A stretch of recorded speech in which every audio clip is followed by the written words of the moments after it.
Great.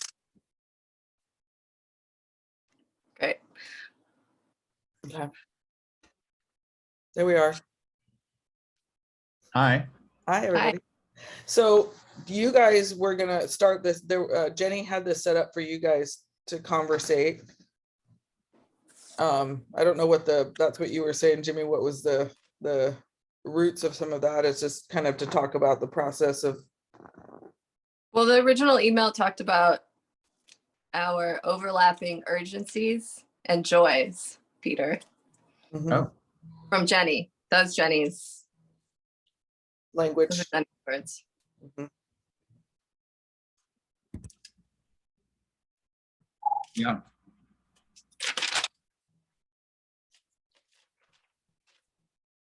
Does that resonate with you, Peter? You're I like, mean, whoa. Yeah, I mean, I think that's a fair, that's a good starting. Yeah.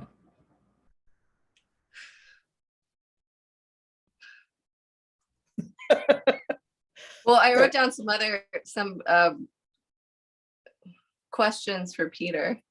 And I guess subjects to connect on. But do you have anything, Peter? I guess I just had some like specific questions about your work after seeing your performance before the closing reception. So Great. maybe we can order it. Maybe we can start with Jenny's subjects, like broadly, Okay. and then get more specific. Great. And then Mara, it's great to talk to you. I have this little third wheel in here that I'll just pop in thoughts or questions. I think I was just, when we were talking at the end of that day, the other day, it was like, I think there were a lot of things that I was curious about both of your performances and practices that like, I feel like I didn't get to chat with you guys about because you had mostly been in touch with Jimmy and with Jenny and Alana. And so like kind of feeling like it would be nice to just kind of understand the work a little better and to think about like things that came up for me and wondering about how that kind of works. But I think starting with these spaces seems like a nice start, and then we can kind of open up as it does and kind of watch our time. Yeah, what time are we ending this? She said like 45 minutes, so I'll just set a timer. Great. Okay. Questions. It's great.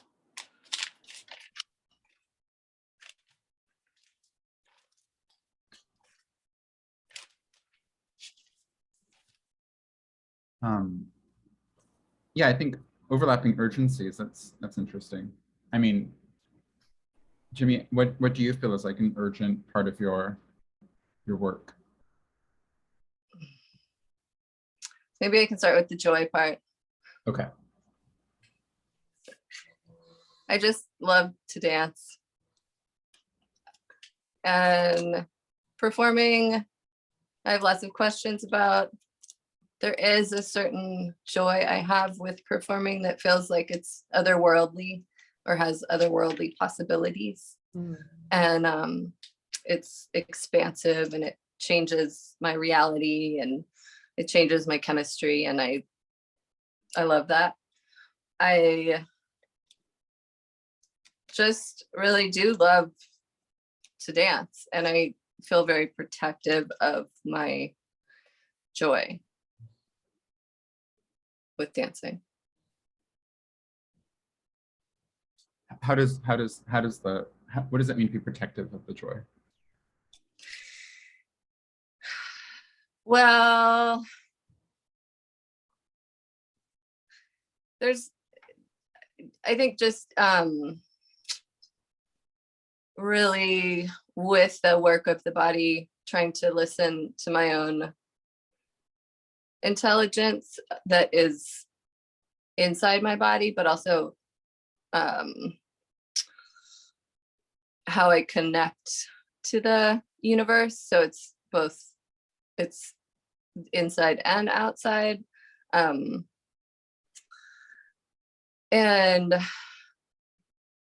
it's it's challenging to listen to yourself and find that that space to really be able to hear yourself, because there's so much other information in it. So it's, it takes like and be like, okay, to be able to listen to myself, which is also a way to get to joy, which is not the only way, but I guess to get to the joy of dancing, which I also feel like has to do with articulation of not only my physical body, but my spiritual body. But also recognizing that I'm inside of a culture that doesn't value that. So I have to create my own value channel, let's call it, which means listening to myself and hearing myself. So having space. So maybe making it, not like urgency makes me stressed out. So what does that space actually look like? And I actually wrote about that in thinking about our conversation. Sacred space for dancing and what that means to me, and it's about flow, and I wrote a whole thing about that. But anyway, so are we yes, going to Peter. hear it? Can we hear what you wrote? Well, you know what, let's maybe I'll write it out and send it to you guys, but I'd love to hear from you, Peter. Yeah. About your overlapping urgencies and joys. Joy. Yeah, I mean, joy, honestly, the thing that brings me most joy about performance right now is clarifying the process and observing a evolution in the way that my mind and the preparation and the process of performing, and then the sort of aftermath of the performance, like what's the evolution that's happening in those three spaces. And it's been such a process. I mean, just strategies to feel good in performing, strategies to feel good about preparing to perform, strategies to kind of find the right balance between being in your head and being in your body and not being too far in either place. And so quite honestly, joy was these two performances that I did in the box through this project, because it felt like I had landed on something. I'd landed in a place in the preparation of the performance and the feeling of performing it, and then absorbing the feeling of the performance afterwards that felt really good. And the joy comes down to like a couple simple things. It's like connecting with an audience and like feeling present with them, which is really difficult for me because I get quite protective around the vulnerability of the performance. But do you feel like the vulnerability gets in the way, your vulnerability gets in the way of your connecting then? it does a bit, yeah. I think I like performance for me started in nightclubs and drag parties, and in those environments, like the audience is really, well, they're drunk and they're like loud, and in this case they were tipping us, and that is very different from many other kind of contexts that I've performed in since then, which typically has like a more kind of like stoic kind of seriousness. And so, something that Brian and I talk about, Brian being my fiance and also basically dramaturg and helping me with structuring the performances, he'll often say that it's not that they don't like it, it's that they're thinking. Like when you're projecting outwards and you see these faces and they look kind of unsure, it's really just being in thought. So just figuring out how to approach that feeling of confronting an audience and it not feeling scary, I think has brought me a bit of joy. And the other thing is just voice. Like, as I've Mm. gotten older, I'm realizing that like I can't move so much and sing at the same time. Like, I'm realizing that it has to be very compartmentalized in a way. And I really think of the voice as being a primary instrument in the performance. And I've had to figure out a way to dance without being so, without needing to breathe so heavily that I can't sing as specifically as I want to. Like, it requires a very particular kind of like, it's very like, I just have to like be in a calm state of breathing to sing the way I want to, for it to like be in key and for it to have the timbre that I'm looking for. So with the dancing, which I thought was very excellent, and so articulate, and yeah, I've really been seeing it develop over the years. Your dancing, why do you do it then? Like, what's the relationship to the voice, your voice articulation in terms of your performance? Like, why not? Why dance? Yeah, I've never thought of it that way. I think for a while it kind of served as like filler. Like when I review performances from a long time ago, I feel like I'm filling space and it still comes up for me. I feel like it's not the right answer, but it is my answer. Like, I have observed myself still to this day, like leaning towards a movement of some sort to like be like, look over there. And I'm like doing some sort of an articulation. And it sort of gets in the way of like being seen. And so the dance continues to be an avatar of some sort. To like, there's a lot of scariness in being seen not dancing for me. And then like how that is interpreted, like just to be a body, and then like thinking about, is that, do I look like I'm performing? Do I look like I'm trying too hard to look like I'm not performing? Like those kinds of qualities come up when I'm not dancing on stage. So yeah, I think lately the question has been more like, why not dance? Like, and when not to dance in my performance, as opposed to why dance.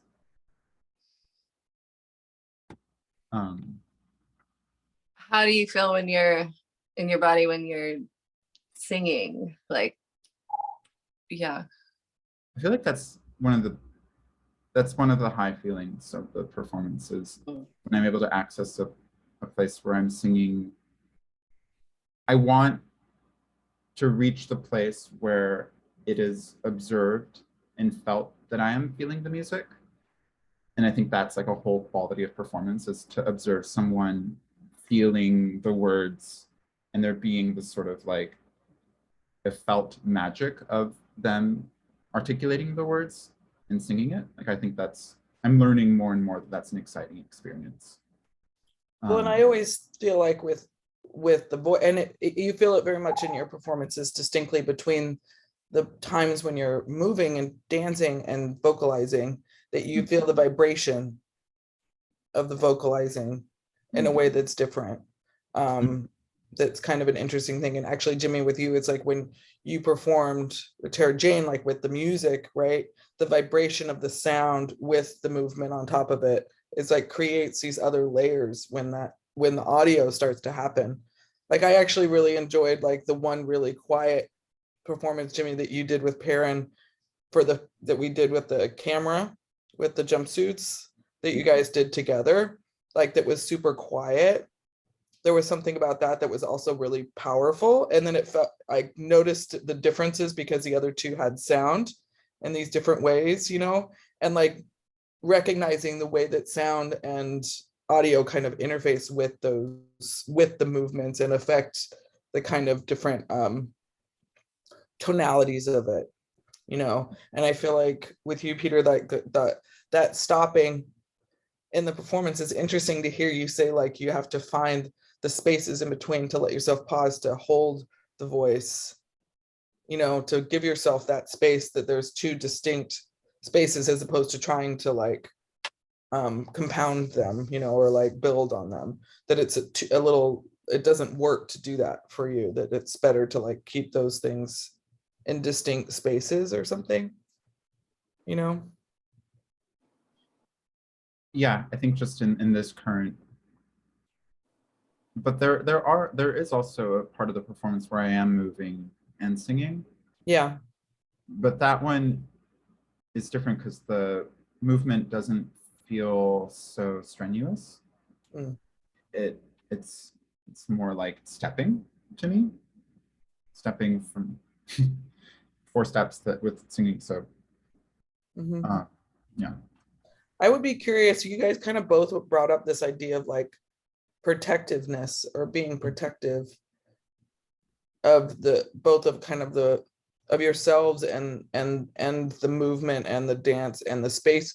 And like Jimmy, I was also hearing kind of like being protective of the space for the movement and the space for the dance, like kind of creating, you know, making time and space, physical space for that practice, and like finding that, just being wondering if that's always kind of been there. Do you feel like that's been there more recently, or if that's kind of always been part of it, or how it's distinctly different? I feel like, I guess I'm wondering about that because I feel like at this time we all feel kind of protective of different things in a different way going through the pandemic, like how we affect and live in our spaces, and what, as we're coming out, what we feel is valuable, what we feel like we need to protect, and whether it's related to that or not, I don't know.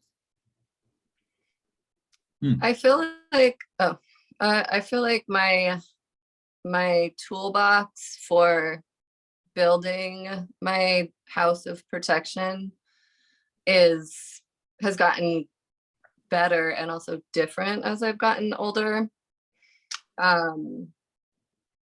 Just as I've been living in this body more and doing many more performances and having gone through so many more cycles. When I was younger, because I've been performing since I was like 5. But well, especially in my teens, I was really nervous inside of performance, and I think that was in part because I was just nervous in general, and I didn't really want to do. I didn't love doing ballet, but I loved movement, so I knew there was something there, and I do love performing. So there was, but I was like, I'm showing my body in this way that doesn't feel like it's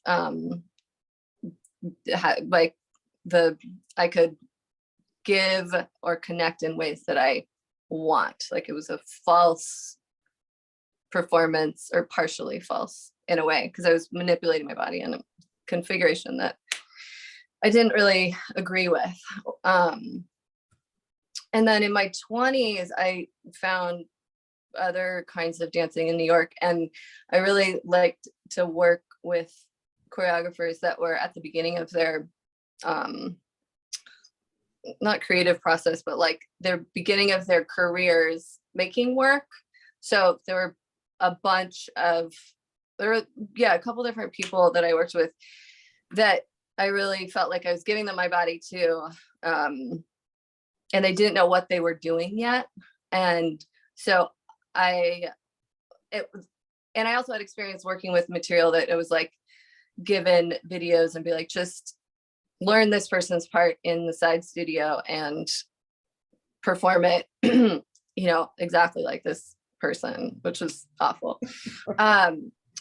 So yeah, so I was gravitating towards these people like Luciana Ashigar and Walter Dunderville and some others.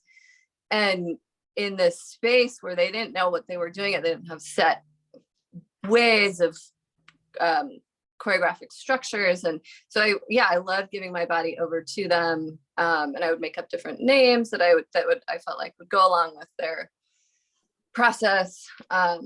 And I could be in a really wild space. And I was still really nervous in rehearsals. I wasn't confident in rehearsals in my body, but in terms of the performances, I was like, I just felt like I was in this, I don't know where I was. Like I felt it was where I was in the most comfortable space in my life, like, because my life outside of dancing was kind of a mess. So rehearsals were hard, but performing for these particular people in their work was like, I just felt like I was able to be wild and just I go in these, like my body could do all these things. And then as my life is outside of dance has gotten more stable and more, I have a different relationship to performing and my body and articulating. I guess like the last 10 years in LA, that was just like, I feel like it was a mush ball and it was necessary for me to be a mush ball but also like develop these protective tools to be a mush ball. And also one thing I was like, okay, what is dancing for me? Well, in this culture, it's like the steps don't totally matter, but I'm allowing people to just stare at me in this way. And it's a place, you don't really get to stare at people moving their bodies hardly ever. I try to, and then they think I'm weird, or I've gotten called out so many times for staring at people because I just want to stare at people. So yeah, I was like, okay, I'm just going to let people look at me and however, like just learn how to let people look at me and learn how to create some sort of space. And then now in my 4th decade, it's entering something new. And also I'm using some voice, I think in part because of Tara Jane and other work. And I really love those frequencies that my body gets to work with making sounds, but also allowing myself to be really quiet, like not dance to music and find the rhythm of whatever sounds my own body is making, and ask people to not only watch and see, but also to listen to the sound environment that they're in.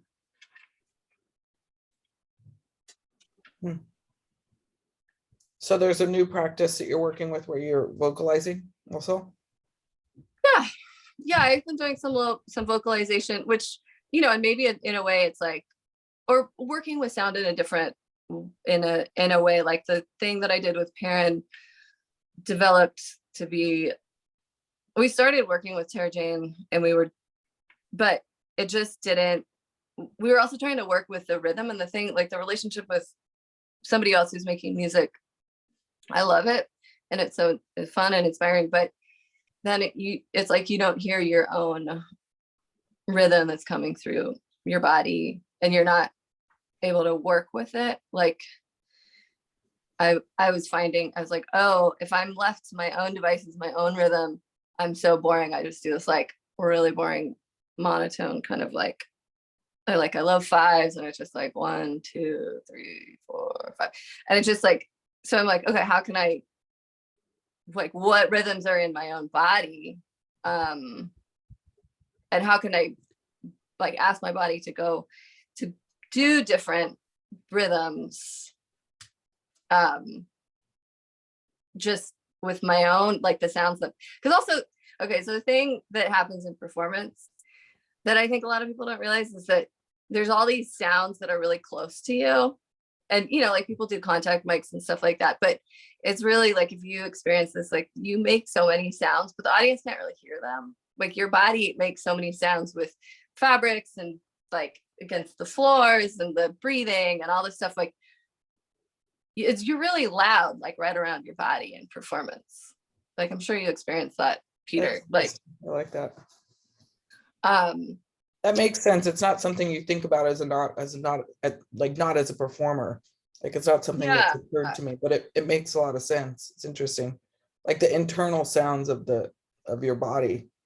And bones, like your joints cracking and your stomach gurgling and, just like, especially in performance, like there's so many sounds. So it's also, I think, like I just am realizing this in speaking right now that I was like, one thing that's interesting to me right now is working with all of those sounds that are not necessarily articulate to the audience, but with Perrin, we were doing a lot of like foot stuff, and so the sounds, that's pretty audible. So there's certain transmissions in terms of sound and rhythm that I knew had some reach. But yeah. Peter, do you think about that? I mean, I feel like, especially on one of the nights, I can't remember, there was the audible like stepping part that you were just talking about, actually, the kind of like Right. body stepping of the rhythm of the step that's kind of a very audible with the shoes and the like sound of that thing. Like, Yeah. that's interesting. Yeah. I mean, I just wanted to say about what Jimmy said is that I have it sounds to me like the scope of your body was kind of like really outward and then embedded in other people's practices. And then you're like going super, super inward into like the nuclei of your body. Like articulating that. It's kind of interesting.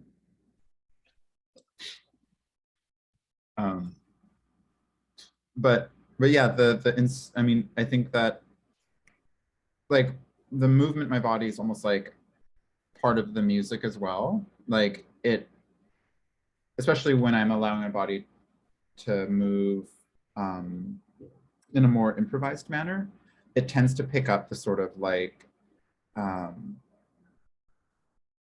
half steps and a lot of things that are kind of embedded in the rhythm of the music that's not like clearly expressed.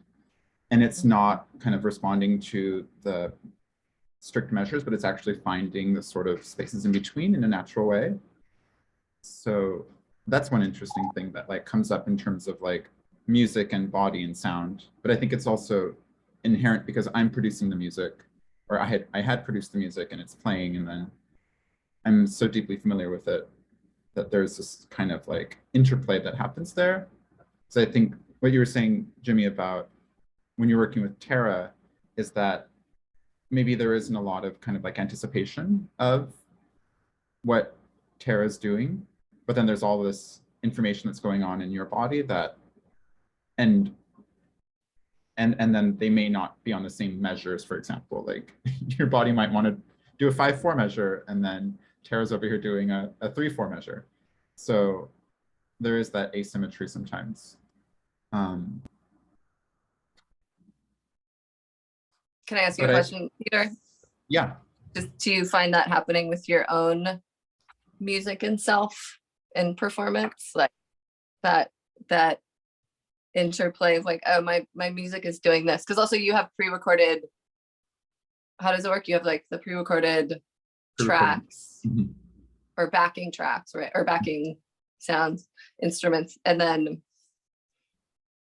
you're live with whatever is happening in the moment, and in part improvisation, large part improvisation, or structured movement, or it's, yeah, I would say it's about 75% structured choreography and then 25% kind of like open. There is a plotted kind of sequence of things, and sometimes I allow them to show up differently. I think that's where the connectedness to the audience shows up. Like I'm trying to read the room a bit more to see what needs to be articulated or said. Sometimes it makes sense to be more expressive, and sometimes it makes more sense to rein it in a bit.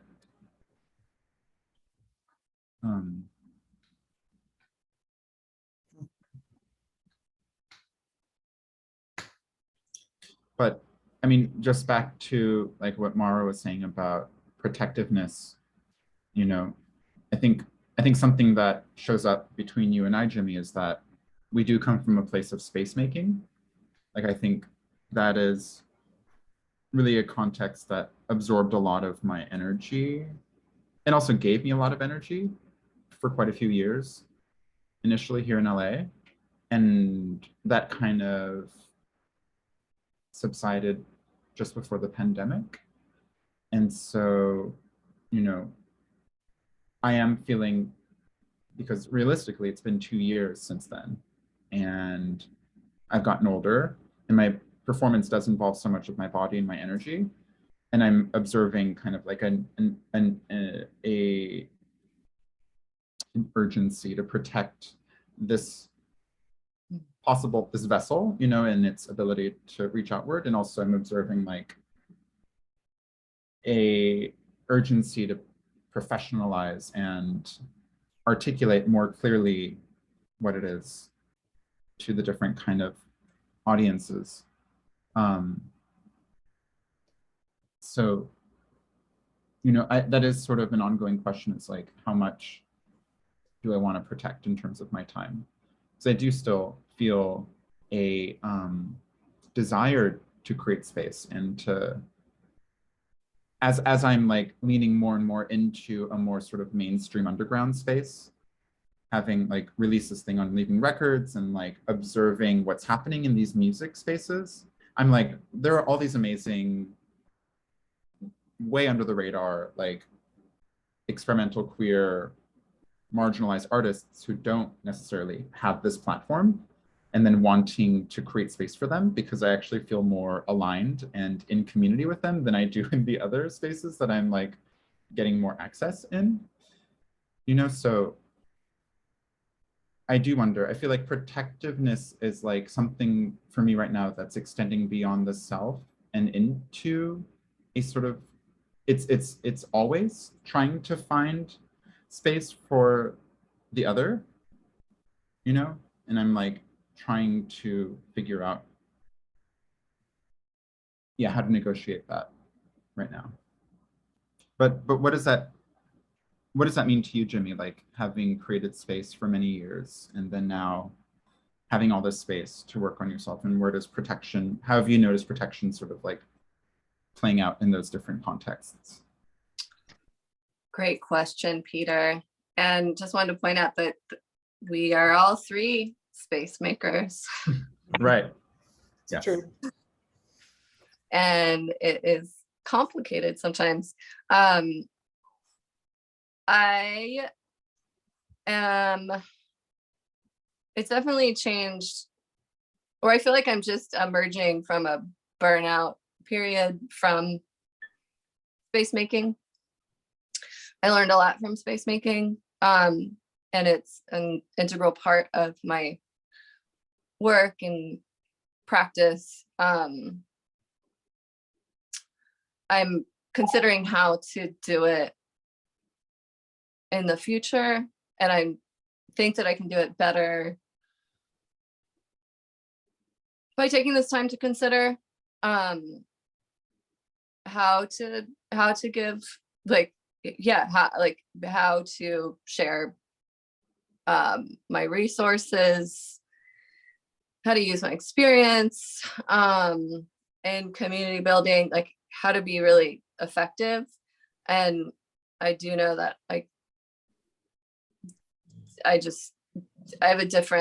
have some different focuses now in my life. Like, I don't want to be a workaholic.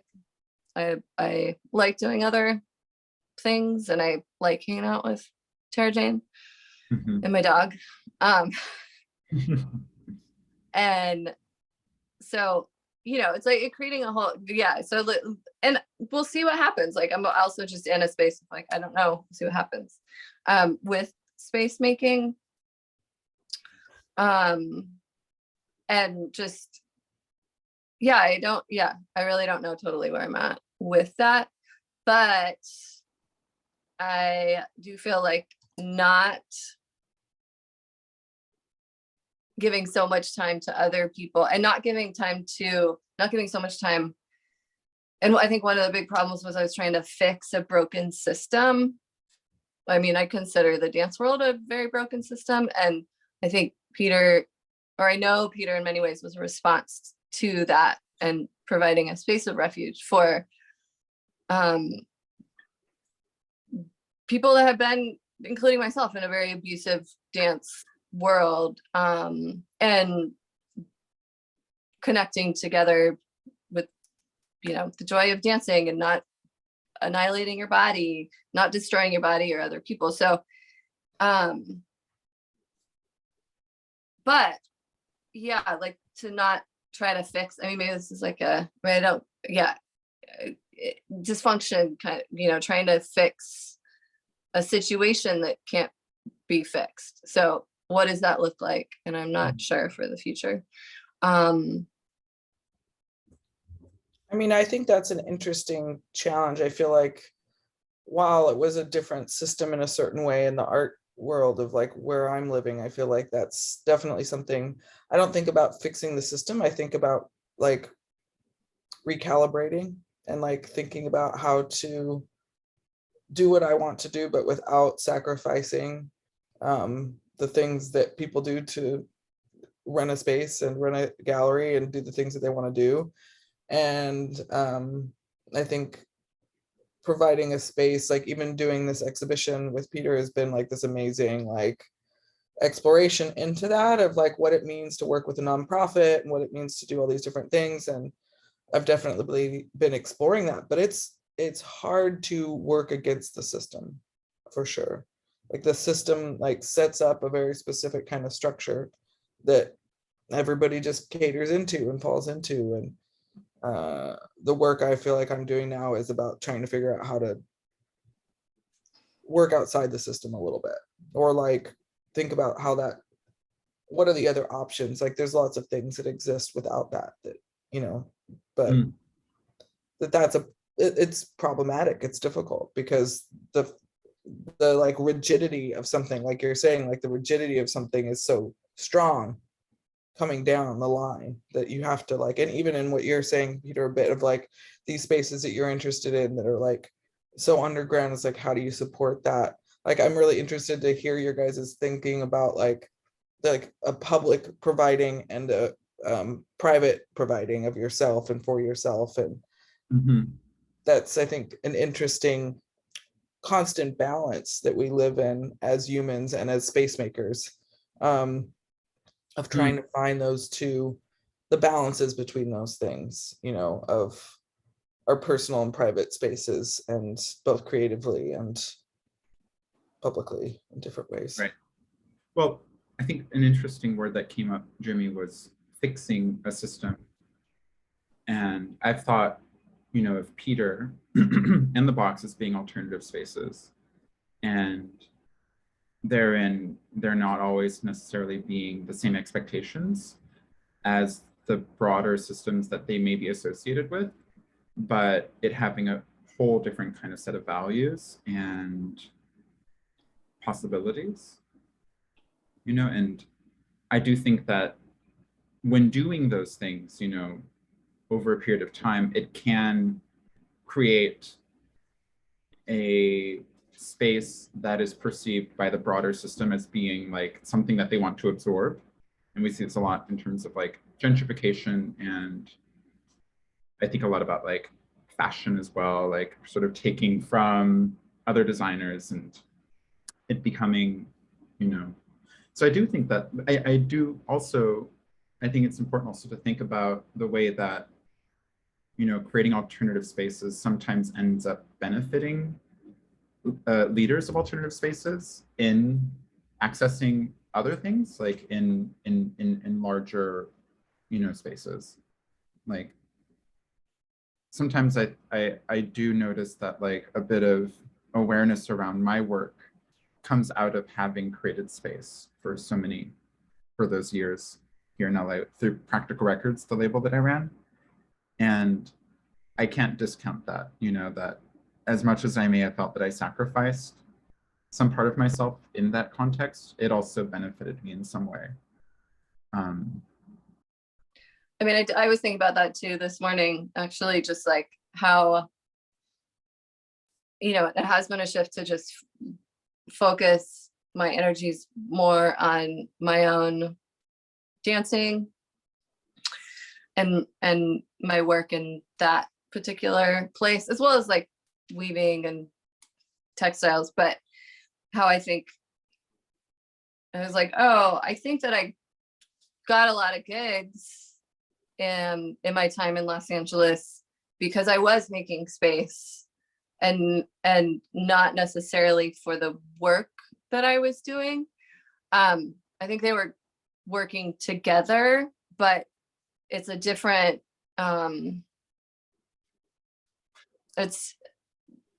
it feels very different to me to not have that space and to not be in that sort of service of space making. And because you have a different, I guess I'm also just really interested in connecting with people in a different way through more of like a different kind of making that comes from a different place maybe in my body, or does it come from a different place? I mean, I think they come from similar places, but they articulate in different ways.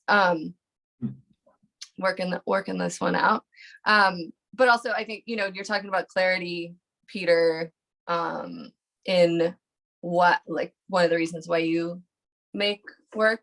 And that's also, it is one of the reasons why I'm making work too, is real, like a clarity of process, in all aspects of my life. Like it is very interrelated, like my many gardening and working with people and working with making dances. Or now as I say it, I'm like, oh, I guess there is a real kind of sacred spiritual nature to dancing that I want to give more energy to at this point in my life. And then that possibly will turn into something more service oriented for like space making down the line, but we'll see. But I'm leaving that open.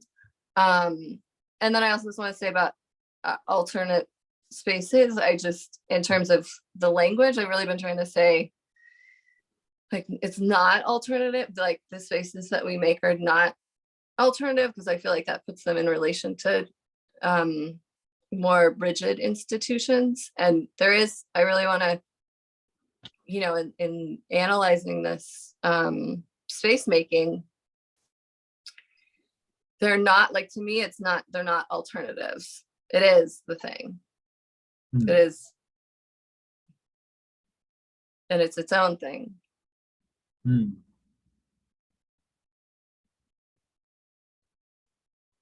So I have been, well, saying, and then the underground, I feel like I've been trying to find language to talk about these, to be like, okay, well, in terms of locating the spaces that we're creating, the work that we're doing, in language, is it the underground? Like, yeah, I've been having this conversation with some people lately. You know, in LA, I feel like when I moved from New York to LA, I was like, okay, so also with Peter, I'm making a non-commercial space, but that's not entirely true. So I do like underground as a word for the what we're space that we're making. How do you guys feel about the language of?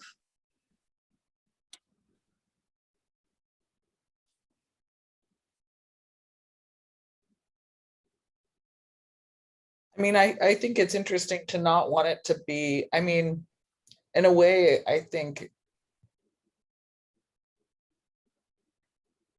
I've more kind of just thought of myself as kind of outside of the like larger scale world of the art world, but at the same time, I'm also in it. Like, so I kind of don't know how to define that. And like, in a way, the underground world for me, that language doesn't quite work with, like, I think I just want it to feel more like a space for people and conversation and interaction. And I don't know what that means in terms of a language, in terms of definition of a language, you know, of a space. I don't know. When you say people, like more as a space for people, as opposed to spaces that are not for people? Well, I just feel like there's actually a lot of, in the art world, there's a lot of spaces that are not really for, they're just for a very elite class of people, and also like not really for conversation. They're for sales and for, like, that's a very specific thing to the art world, but it's true. Yeah. You know, that there's like, and I think in terms of space making, it becomes about how those things can come together and exist together, but don't have to be exclusive of one another.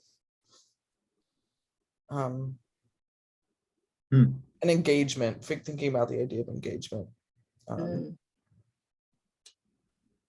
It occurred to me that I think what I might describe it as is more like a queer space than being an alternative or underground space, because I think that that kind of summarizes a lot of spaces that I've been attracted to that like are in opposition to or perhaps complementary to, I'm trying to find other words than alternative, but like semantics here are useful, and also like understanding histories that sort of become a part of the perception and intention of a place. I think queerness is really important to me.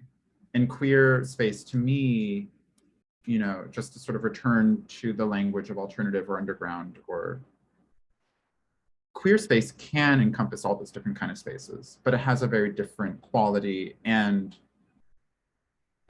if done appropriately and not co-opted by like Wells Fargo or like some sort of corporate sponsor, actually has some sort of like integrity, and like it is felt as a space that people that I particularly gravitate to feel welcome in.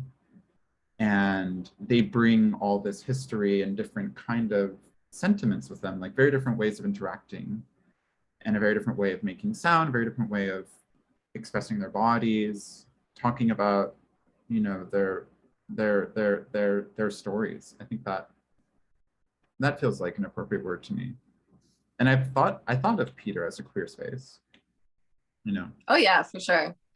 I mean, it sounds like what we're all talking about is, and we're all talking about a space for people. And I wonder, or like you're talking about comfort, you're talking about people, Mara, like a space for people.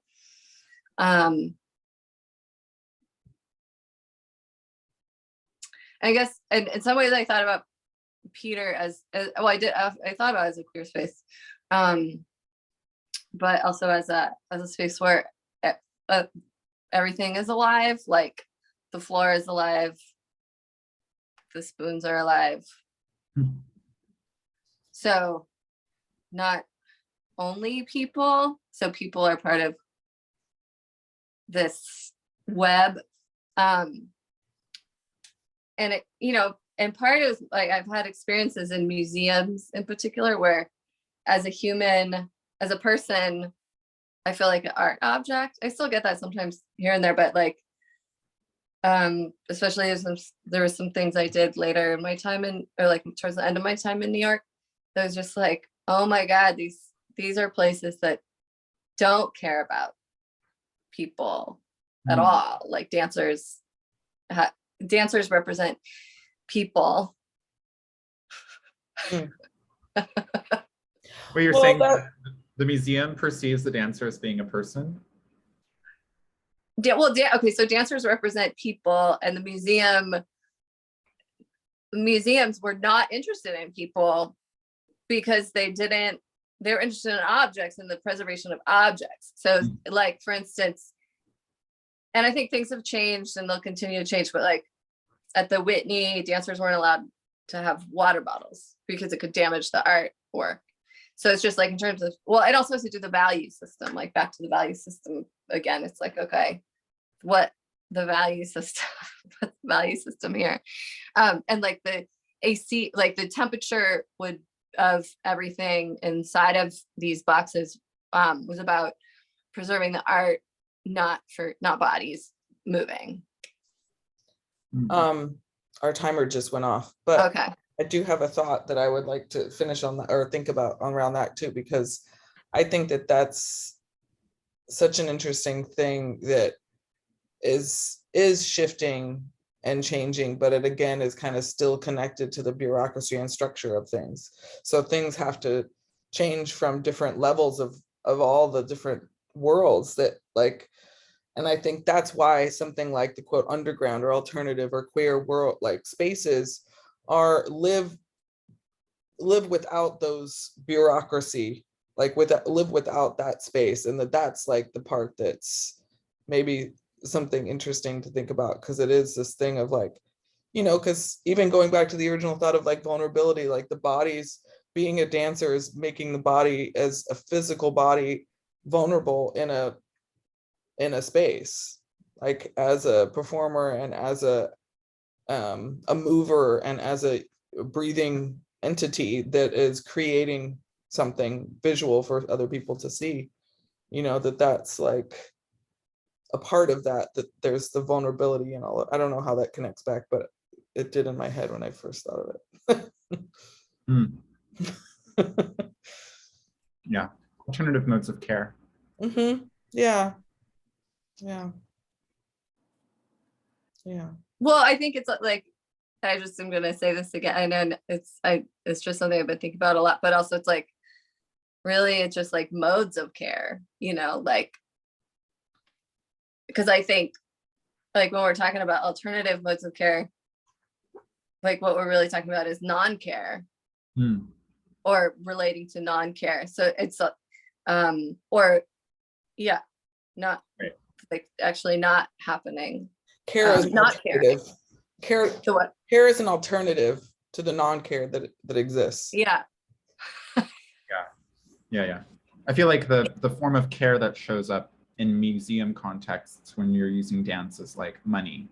It's like the care is in the form of much more money than you would expect elsewhere, but then it doesn't show up in terms of what are the physiological needs of the dancer that are not financial, such as water and temperature.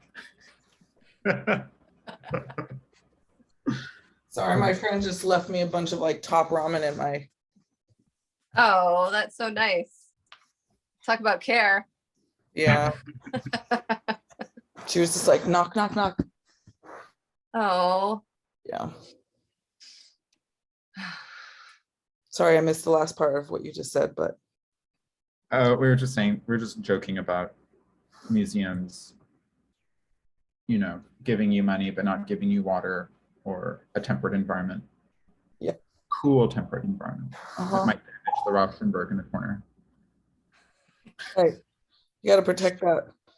Gotta protect that Rothenberg. As long as we can freeze it, you know. Freeze it if we can. Freeze it. Well, I do feel like, I mean, I hope that there's some new structures that are happening, and I'm glad that there's structures like the ones that are around, like that we've all been involved in or are involved in. Yeah, and it was really interesting performing in your space, Mara, because I've witnessed, I've performed in there before, but also like, yeah, there's a lot more, it's like messiness and dirtiness that's part of caring and being human that is not only allowed, but encouraged. Yeah. It's a rough balance, you know. Everything always wants to be the cleanliness that is the bureaucracy is also part of that balance for sure. Yeah. Well, it tends to be very like HR. It's supposed to sterilize the possibility to a point where there's no contingency, where there's no risk, you know? Right. Nice. Well, We'll see what happens. yeah. Carry on. Okay, I'm gonna stop.